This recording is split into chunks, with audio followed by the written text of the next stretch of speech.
does this do?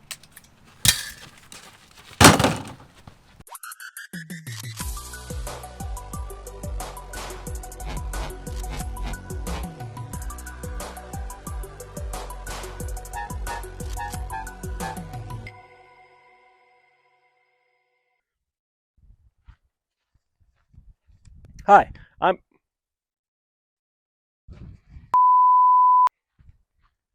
Hi, welcome back to Magnum Mac. Welcome back to Magnum Mac.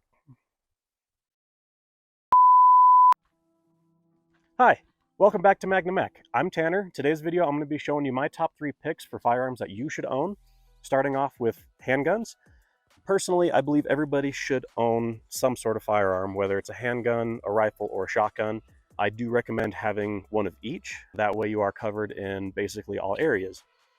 I really think that having a handgun is probably the best choice for your first firearm because they're small, easy to clean, easy to maintain, and it's easy to practice with. Plus, ammos are relatively cheap, so if you stick with a 9mm, if you don't have a lot of experience with firearms, 9mm is probably one of the better options for you.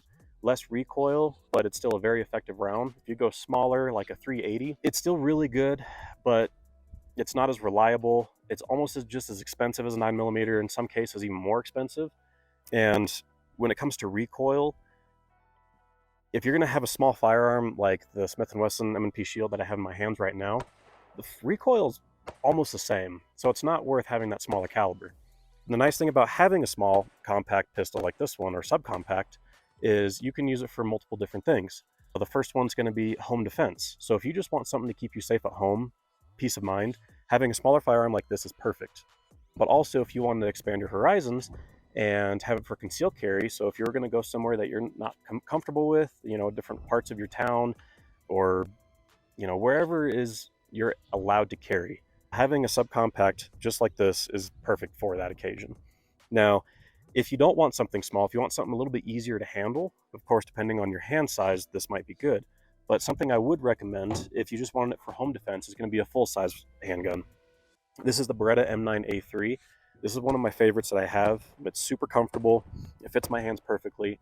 It's really good to use for home defense. You can, attach a light or a laser to it. So if you don't practice very often, you could put a laser on here, make sure it's sighted in.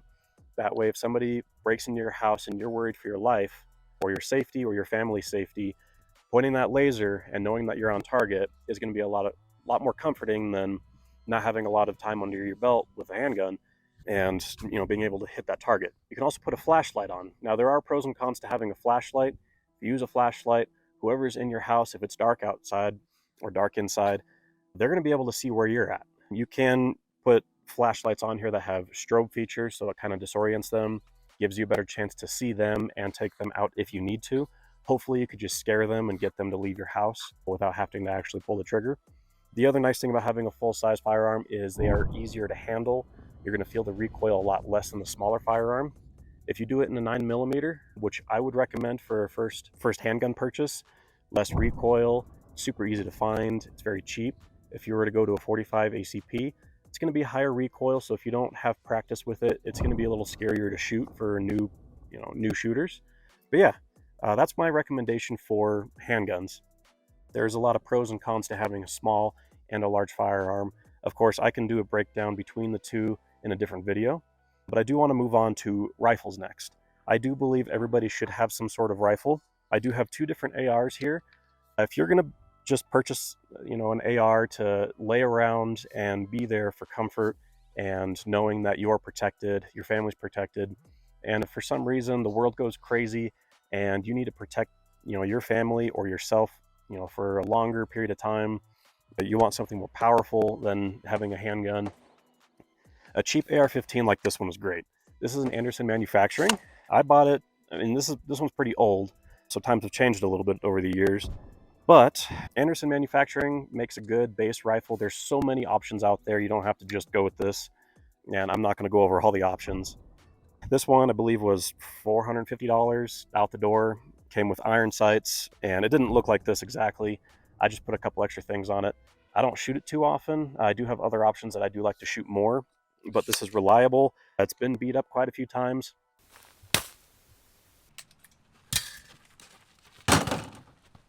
but it still shoots, and I do love it. Now, if you wanted to get more into having an AR for multiple purposes, like going out and target practicing, but also you want to learn more about your gun, you could do a custom build like this one here. This is actually my dad's rifle. He put it together himself. There's so many different options on here, or different brands and different upgraded parts compared to the Anderson. That's a $450 rifle. This one roughly about $2,000 into it. It shoots a lot nicer. So maybe you wanted to get into competition shooting or longer range and have something even more reliable. This is perfect. I would totally recommend, if you have the time and the extra money, you can buy different parts and put it together yourself. That way you have better experience with your rifle. You're a little bit closer to it, and if something breaks, you're more familiar with it and you know exactly what you're going to need to get. AR-15s though are super reliable. They are hard to break. I mean, if you're going to go out all the time and put thousands of rounds through them, that's when you'll start seeing wear and tear and parts break. But if it's going to sit in the closet like this one, and you're not going to shoot it very often, $500 rifle would be perfect for you. But let's say you didn't want to get an AR-15, you wanted something a little bit different, more like a ranch style rifle. This is the Ruger Mini 14. This one is super easy to shoot. You don't have to worry about upgrading anything. Of course, they're a little bit more expensive than your base AR-15, like the Anderson right there. This one retails for about $1,000. You can get them used for cheaper, and they do have different options. You can get one with wood stocks, one with synthetic stocks. You can get tactical versions. You can get ranch style. This is basically a synthetic stock, but a ranch style. I really like this one. It's easy to use. You could put, it comes with iron sights, so you don't have to put anything on there if you don't want to. But if you want a little scope or a red dot, I put this Vortex sight on there. Just, I think it looks pretty good. This is one of my favorite rifles to shoot. Super fun out of the box, and it still does everything you need to do. Also, the nice thing about having a rifle, let's say the world just went to absolute shit and you need to hunt. Having an AR-15 style rifle or anything in a 5.56 range is good. You can use it for hunting. Nothing too big because the rounds are pretty small, but you could still hunt smaller animals and I believe deer. I'm not a hunter, so I don't know too much about that, but I do know that that is a really good rifle to hunt with. Now let's move on to shotguns. There are two different options that you can get for shotguns. Well, there's a lot of different options you can get for shotguns, but the two that I would recommend, the very first one is going to be the Mossberg 500 or anything like this. Your standard pump shotgun. They are super reliable, super easy to use. There are disadvantages and advantages to having a pump. The only disadvantage that I can tell is going to be you can only hold 5 rounds. This is a tube fed, so you load your rounds, your shotgun shells through the bottom right here. You can put 5 in there, plus 1. You can have 1 in the chamber. This is a really good option for home defense because let's say you don't have a lot of time under your belt for shooting and you're not comfortable with grabbing a handgun and you're worried about having the rifle for going through multiple walls and potentially hitting your neighbor. Same thing for 9mm. If you miss, you have the greater chance of going through a wall and either hitting another family member in the house or going through the house and to your neighbor's house, or maybe you live in a townhouse or something where you're much closer to your neighbors. That's where a shotgun is perfect for home defense. You can put birdshot or double-aught buck. You can also put slugs in there, but slugs are going to be more likely to go through multiple walls. Having birdshot or double-aught buck is going to be perfect. It's not going to go through as many walls if you miss, but since the rounds break up or spread, it's a lot better, a lot easier to hit your target. So if it's dark and you don't have any lights on here, it's just a base shotgun. Hearing that's gonna pucker your butt, and you don't want somebody to shoot you. So if you're breaking into somebody's house, that's gonna be kind of scary. But if you want a different option, you can go with a semi-automatic shotgun. The advantage to this is going to be it's magazine fed, so you don't have to worry about loading it into the tube. You could just have your magazines ready, slap them in there, and rack it, and you're good to go. Nice thing about this shotgun, this is an Panzer Arms AR-12.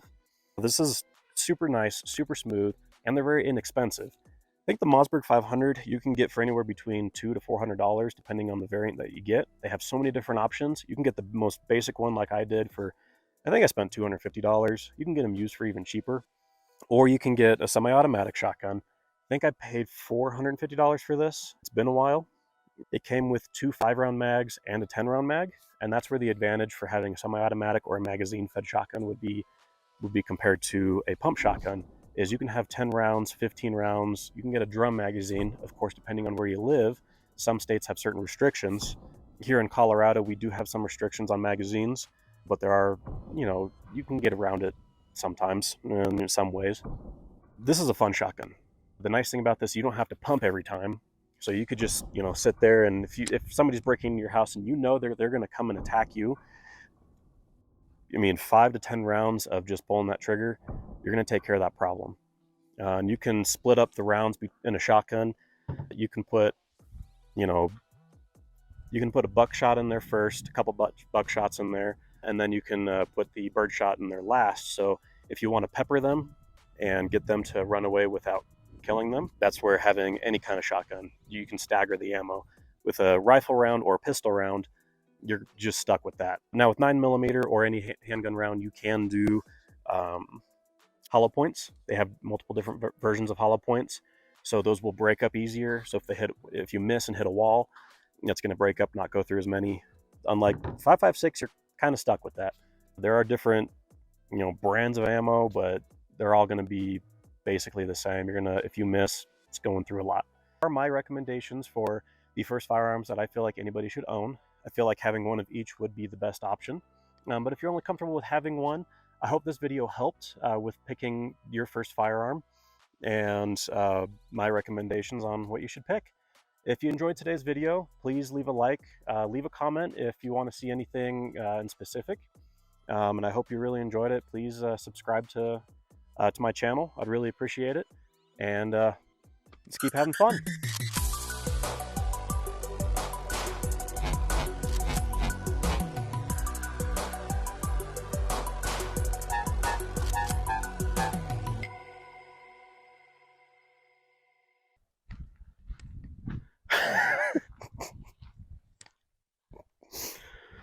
Oh.